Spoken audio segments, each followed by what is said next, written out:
നമസ്കാരം പ്രിയപ്പെട്ടവരെ, കഴിഞ്ഞ ദിവസം ഞാനൊരു വീഡിയോ ചെയ്തിട്ടുണ്ടായിരുന്നു. ദീപക് എന്ന് പറയുന്ന ഒരു ഹൈന്ദവ സഹോദരൻ, ആ സഹോദരൻ ഒരു കൂട്ടം സംഘപരിവാർ തീവ്രവാദികൾ ഒരു പാവം ഒരു മുസൽമാനെ ഉപദ്രവിക്കാൻ വന്നപ്പോൾ നെഞ്ചു വിരിച്ച് അവരുടെ മുന്നിൽ കയറിയുന്നുണ്ട്. പേര് ചോദിച്ചപ്പോൾ ഞാൻ മുഹമ്മദ് ദീപക് എന്ന് പറഞ്ഞിട്ടുള്ള ആ ചുണക്കുട്ടി, ആ ആൺകുട്ടി ഇന്ന് നമ്മുടെ രാജ്യത്തിൻ്റെ അഭിമാനമായിട്ട് നിൽക്കുകയാണ്. ആ ജാതി മതഭേദമന്യേ എല്ലാവരും മുഹമ്മദ് ദീപക്കിനെ വാനോളം പുകഴ്ത്തുന്ന ഒരുപാട് വീഡിയോകളൊക്കെ നമ്മൾ കണ്ടു അല്ലേ. സംഘപരിവാറിൽ സജീവ പ്രവർത്തകനായിട്ടുള്ള കാളി മീഡിയയുടെ അനൂപ് എന്ന് പറയുന്ന ഒരു പുള്ളിയുടെ വീഡിയോ ഞാൻ ചെയ്തിട്ടുണ്ടായിരുന്നു. കാരണം പുള്ളിയുമായിട്ട് ബന്ധപ്പെട്ട് ഞാൻ 2-3 വീഡിയോകൾ ചെയ്തതാണ്. പച്ചയ്ക്ക് വർഗീയത പറഞ്ഞുകൊണ്ടിരുന്ന ഒരു മനുഷ്യൻ മുഹമ്മദ് ദീപക് പറഞ്ഞത് ശരിയാണ് എന്നുള്ള ആ ഒരു വീഡിയോ കണ്ടപ്പോഴത്തേക്ക് ശരിക്കും ഒരു യഥാർത്ഥ ഹിന്ദു എന്താണ് എന്നുള്ളത് അദ്ദേഹം മനസ്സിലാക്കി വരുന്നു, ആ ഒരു റൂട്ടിലേക്ക് വരുന്നു എന്ന് ആ ഒരു വീഡിയോ കാണുമ്പോൾ നമുക്ക് മനസ്സിലായി.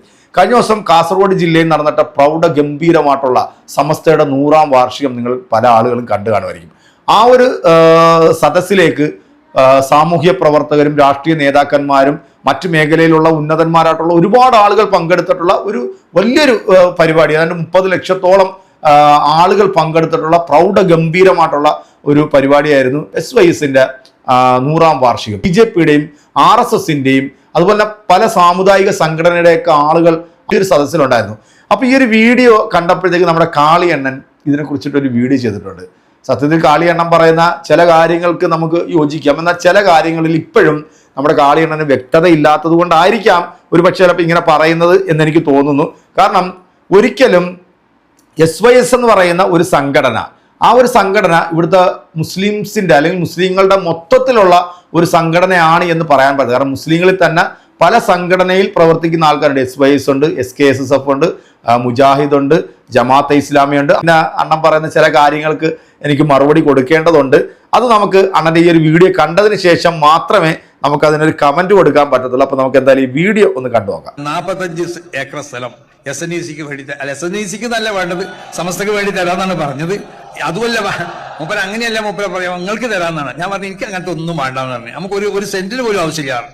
അപ്പൊ എന്നോട് പറഞ്ഞു നിങ്ങൾക്ക് തരാന്ന് പറഞ്ഞാൽ നിങ്ങൾ സമസ്തയുടെ പ്രോഗ്രാമാണ്, വളരെ ഗംഭീരമായിട്ടുള്ള പ്രോഗ്രാം. എന്താ പറയാ, വളരെ ഒരു ഈ ഒരു കാര്യത്തിൽ നമ്മൾ അവരെ കുറച്ച് അസൂയോടെ നോക്കിയാലും തെറ്റില്ല കേട്ടോ. കാരണം അവരവരുടെ ഒരു വിശ്വാസത്തിന് വേണ്ടി നിലകൊള്ളുന്നു എന്നുള്ളതാണ്. അവരുടെ നേതാക്കന്മാർ അവരൊരിക്കലും വഞ്ചിക്കുന്നില്ല എന്നുള്ളതാണ് വേറൊരു സത്യം.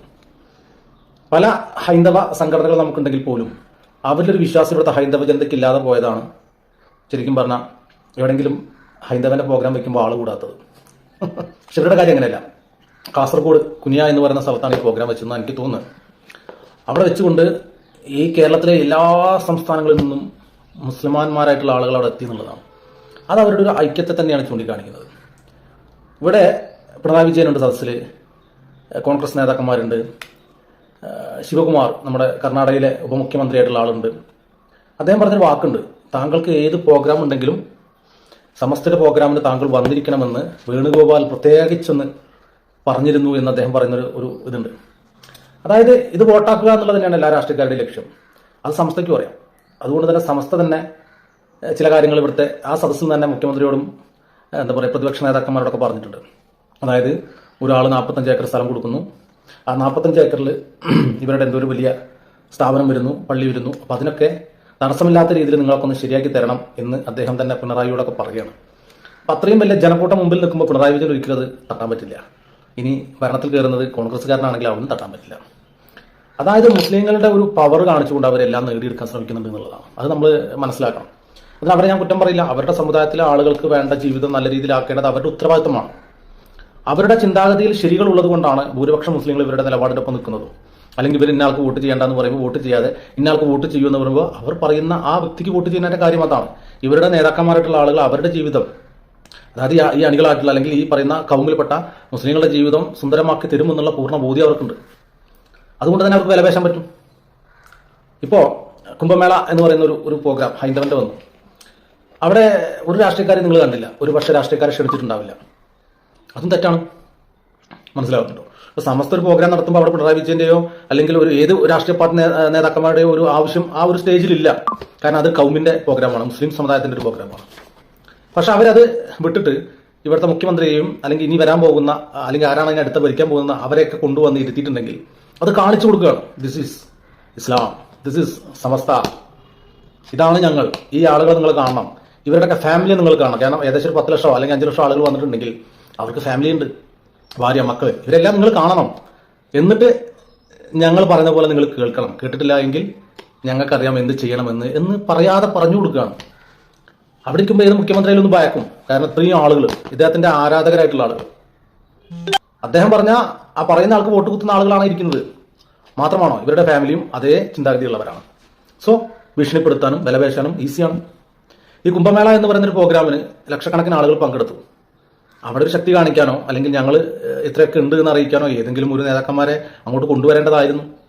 എനിക്ക് തോന്നുന്നില്ല ഇവർ പ്രത്യേകിച്ച് പിണറായി വിജയനെ പോലുള്ള മുഖ്യമന്ത്രിയെ ക്ഷണിച്ചുവെന്നോ അല്ലെങ്കിൽ ഈ പറയുന്ന വി ഡി സതീശനെ പോലുള്ള പ്രതിപക്ഷത്തെ ക്ഷണിച്ചു എന്ന് എനിക്ക് തോന്നുന്നില്ല കേട്ടോ. ഇനി അങ്ങനെ ഉണ്ടെങ്കിൽ ആ പ്രസ്താവന അവർ ഇറക്കണം. ഞങ്ങൾ ഇന്ന ആളുകളെ ക്ഷണിച്ചിരുന്നു, ഇവരാരും അതിൽ പങ്കെടുത്തിട്ടില്ല എന്ന് അവർ പറയണം. പക്ഷെ ഇതുവരെ അങ്ങനത്തെ കാര്യങ്ങളൊന്നും പറയാത്തത് കൊണ്ട് തന്നെ അത് ക്ഷണം ഉണ്ടായിട്ടില്ല എന്ന് വേണം നമ്മൾ മനസ്സിലാക്കേണ്ടത്. ശരിക്കും വിലപേശാൻ അറിയാത്തൊരു സമൂഹമാണ് ഹൈന്ദവ സമൂഹം.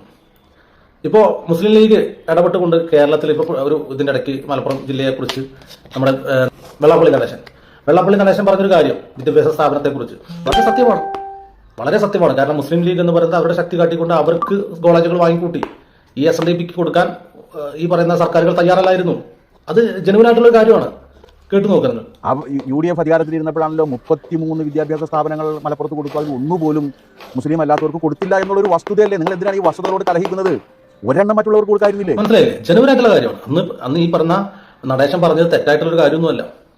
പക്ഷെ ഇവരതങ്ങനെ വാങ്ങിയെടുക്കുന്നു എന്നുള്ളതാണ്. അത് തന്നെയാണ് ഇതിന്റെ ഒരു വലിയ കാര്യം. ഇപ്പോൾ കണ്ടോ, ഇതുപോലത്തെ ഒരു സദസ്സിലോട്ട് മുഖ്യമന്ത്രിയും ഇനി ഭരിക്കാൻ പോകുന്നു എന്ന് കരുതുന്നവരെയും കൊണ്ടിരുത്തുകയാണ്, എന്നിട്ട് കാണിച്ചു കൊടുക്കുകയാണ്. മനസ്സിലാവുന്നുണ്ടോ? വിലപേശിയാണ്. വെള്ളാപ്പള്ളി നടേശന് മലപ്പുറം ജില്ലയിൽ അല്ലെങ്കിൽ വേറെ ഏതെങ്കിലും ജില്ലയിൽ ഇതുപോലെ ആളുകളെ കൂട്ടിയെന്ന് വിലപേശാൻ പറ്റില്ല. കാരണം എന്താണ്? ഹിന്ദുക്കൾക്കുള്ളിൽ ജാതീയപരമായിട്ടാണ് നിങ്ങൾ സംഘടനകൾ ഉണ്ടാക്കുന്നത്. പകരം എല്ലാവരെയും ഉൾക്കൊള്ളുന്ന രീതിയിൽ, എല്ലാവരെയും ഹിന്ദുക്കളാണ് എന്ന് കാണുന്ന രീതിയിൽ നിങ്ങൾക്ക് എന്ന് കൊണ്ടുവരാൻ പറ്റുന്നോ അന്നേ ഈ വിലപേശൽ നടക്കും. നമ്മുടെ കാളിയണ്ണനല്ലേ, ടെക്നോളജി അണ്ണൻ, ചില കാര്യങ്ങൾക്കൊക്കെ അണ്ണന് വ്യക്തതയില്ല എന്നുള്ളതാണ്. അണ്ണൻ ആദ്യം മനസ്സിലാക്കേണ്ടത് കേരളത്തിൽ ഏതാണ്ട് 1 കോടിയിൽ വരുന്ന മുസ്ലിങ്ങളുണ്ട്. പക്ഷേ ഈ 1 കോടി മുസ്ലിങ്ങളുടെയും ഒരു സംഘടനയല്ല ഈ SKSSF അല്ലെങ്കിൽ SYS എന്ന് പറയുന്ന സംഘടനകൾ. കാരണം ഇവിടുത്തെ മുസ്ലിങ്ങൾക്ക് പല പല സംഘടനകൾ, സുന്നി സംഘടനയാണ് ഈ SYS എന്ന് പറയുന്ന അല്ലെങ്കിൽ SKSSF എന്ന് പറയുന്ന സംഘടനകൾ. അപ്പം ഇവരൊരു പരിപാടി നടത്തിയപ്പോൾ ആ പരിപാടിയിൽ ഏതാണ്ട് 30 ലക്ഷത്തോളം വരുന്ന ആളുകൾ പങ്കെടുത്തു. അപ്പം അത്രയും വലിയൊരു പരിപാടിയിൽ കേരളത്തിൻ്റെ മുഖ്യമന്ത്രിയെ വിളിച്ചിട്ടുണ്ട്, പ്രതിപക്ഷ നേതാവിനെ വിളിച്ചിട്ടുണ്ട്, സാമുദായിക നേതാക്കന്മാരെ വിളിച്ചിട്ടുണ്ട്, BJPയുടെ വക്താക്കളെ വിളിച്ചിട്ടുണ്ട്. അപ്പം ഇവരൊക്കെ പങ്കെടുത്തത് ഇനി BJP അധികാരത്തിൽ വന്നു കഴിഞ്ഞാൽ നേടിയെടുക്കാം എന്നുള്ള ധാരണയിലാണോ? അല്ല. കാരണം ഇതൊരു മതസൗഹാർദ്ദത്തിന്റെ, ഞാൻ പറഞ്ഞത് വോട്ട് ബാങ്കിനെ കുറിച്ച് പറയുന്നത്, ഇവരെയൊക്കെ വിളിച്ചിരുത്തിയിട്ട് കണ്ണുരുട്ടി പേടിപ്പിക്കലാണ് ഈ സമുദായത്തിന്റെ പരിപാടി എന്ന് അണ്ണൻ പറഞ്ഞില്ലേ? അതൊക്കെ തീർത്തും തെറ്റാണ്. കാരണം മസ്ജിദിൽ അവിടുത്തെ ഏറ്റവും വലിയ ഒരു പണ്ഡിതൻ എന്ന് പറയുന്നത് അവിടുത്തെ ഇമാമാണ്. ആ ഇമാമ് മെമ്പറിൽ കയറി എന്നിട്ട് പറയാണ്, നാളെ നിങ്ങൾ LDFന് വോട്ട് ചെയ്യണം, നാളെ നിങ്ങൾ UDFന് വോട്ട് ചെയ്യണം എന്ന് പറഞ്ഞു കഴിഞ്ഞാൽ പോയി പണി നോക്കോസ്താദെ എന്ന് പറയുന്ന ഒരു ജനസമൂഹമാണ് കേരളത്തിലെ മുസ്ലിം സമൂഹം. അത് അണ്ണൻ അറിയാത്തതുകൊണ്ടാണ്. കാരണം ഒരിക്കലും ഒരു പള്ളിയിലോ അല്ലെങ്കിൽ ഇത്തരത്തിലൊരു പ്രോഗ്രാം നടക്കുമ്പോൾ ഇന്ന ആൾക്ക് വോട്ട് ചെയ്യണമെന്ന് പറഞ്ഞു കഴിഞ്ഞാൽ എല്ലാവരും വോട്ട് ചെയ്യുന്ന അണ്ണൻ ഒരിക്കലും വിചാരിക്കുക. അതാണ് എൻ്റെ തെറ്റിദ്ധാരണ മാത്രമാണ്. അതൊന്ന് തിരുത്തി തരണം എന്നെനിക്ക് തോന്നി ഈ ഒരു കാര്യത്തിൽ. പിന്നെ ഇവിടുത്തെ ഹിന്ദുക്കളുടെ ഐക്യമില്ലായ്മ കൊണ്ടാണ് ഇവിടെ വോട്ടിംഗ് അല്ലെങ്കിൽ വിലപേശൽ നടക്കാത്തെന്ന് പറയുന്നത്. ഇതൊക്കെ അണ്ണൻ്റെ ഒരു തെറ്റായിട്ടുള്ളൊരു ധാരണ മാത്രമാണ്. ഇപ്പൊ കുംഭമേളയെ കുറിച്ചിട്ട് അണ്ണൻ പറയുന്നു, കുംഭമേളയിൽ എല്ലാ ഹൈന്ദവ മത വിശ്വാസികളും ആ ഒരു ഇതിൽ പങ്കെടുക്കാൻ എൻ്റെ മെയിൻ റീസൺ എന്താണെന്നുള്ളത് അണ്ണൻ നല്ല വ്യക്തമായിട്ട് അറിയാം. കാരണം ഈ ഒരു പരിപാടി അവിടെ പ്ലാൻ ചെയ്തത് സംഘപരിവാറാണ്. അപ്പൊ സംഘപരിവാർ ആശയങ്ങളോട് ചേർന്ന് നിൽക്കുന്നവരല്ല ഇവിടുത്തെ മുഴുവൻ ഹൈന്ദവരും. അതുകൊണ്ടാണ് ആ ഒരു പരിപാടിയിൽ അങ്ങനെ ആളുകൾ പങ്കെടുക്കാഞ്ഞത്.